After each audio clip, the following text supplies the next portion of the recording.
Bien le bonsoir la populace. Le 6 septembre 2021, c'est-à-dire hier au moment où j'écris cette vidéo, un très grand acteur français nous a quittés à l'âge de 88 ans. J'ai donc décidé de faire cette vidéo pour lui rendre hommage. Alors installez-vous bien confortablement et laissez-moi vous raconter la fabuleuse histoire du grand Jean-Paul Belmondo.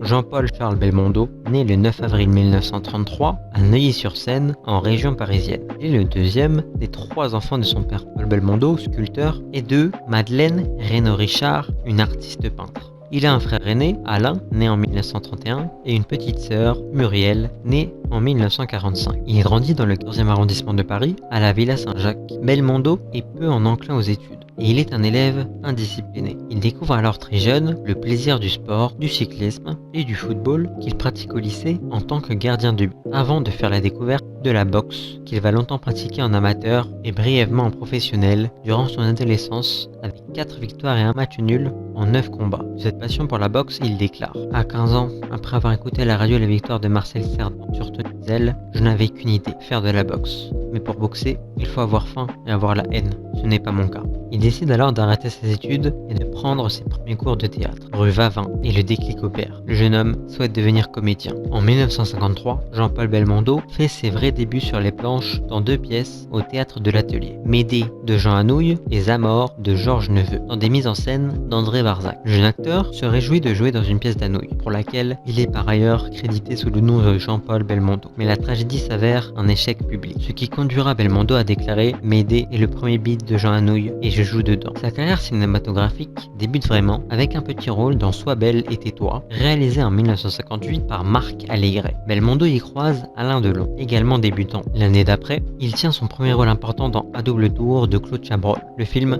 connaîtra une carrière commerciale moyenne. 1960 est l'année de la révélation pour Jean-Paul. À bout de souffle sort en mars et remporte un triomphe public et critique, s'imposant comme l'un des films phares de la nouvelle vague. Quant à Jean-Paul Belmondo, il a enfin surmonté les réticences que les tournages de cinéma lui inspiraient en tant que jeune acteur de théâtre. Le mois suivant sort Classe Tourisque, film de Sautet sorti peu après celui de Godard est éclipsé par ce dernier. Il bénéficiera ensuite de multiples rediffusions télévisées. Très actif au cours des années 1960, durant lesquelles il tourne 34 films, Jean-Paul Belmondo devient une figure du premier plan du cinéma français et s'affirme rapidement comme interprète aux multiples facettes, capable de tenir des rôles variés sous la direction des plus grands réalisateurs. Il se distingue également comme un acteur très physique, apprécié de tourner sans doublure des scènes mouvementées. Jean-Paul entame la décennie 1970 avec Borsalino, film policier réalisé par Jacques Deray, dans lequel il partage la vedette avec son rival au box-office Alain Delon. Le film remporte un triomphe commercial approchant les 5 millions d'entrées. La collaboration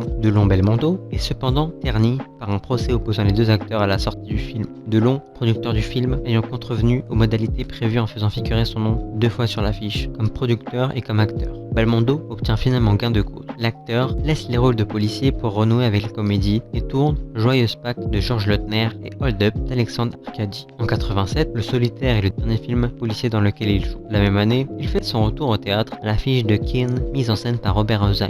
En février 89, pour la première fois de sa carrière, il reçoit le César du meilleur acteur pour Itinéraire d'un enfant gâté de Claude Lelouch. À la fin des années 80, Jean-Paul Belmondo poursuit sa carrière au théâtre et retrouve Robert Hossein pour interpréter Cyrano de Bergerac à Paris, mais aussi dans le cadre d'une tournée mondiale qui le conduit jusqu'au Japon. Il achète alors le Théâtre des Variétés à Paris, après avoir revendu sa société de production où il joue la pièce à l'oreille de Feydeau. Parallèlement, il accepte avec parcimonie des rôles au cinéma, dans L'Inconnu dans la maison, Les Misérables ou encore Une chance sur deux. Le 8 août 2001, l'acteur est victime d'un accident vasculaire cérébral alors qu'il séjourne en Corse. Il entame ensuite une longue convalescence. En 2009, il retrouve les plateaux de tournage pour le film de Francis Huster, Un homme et son chien.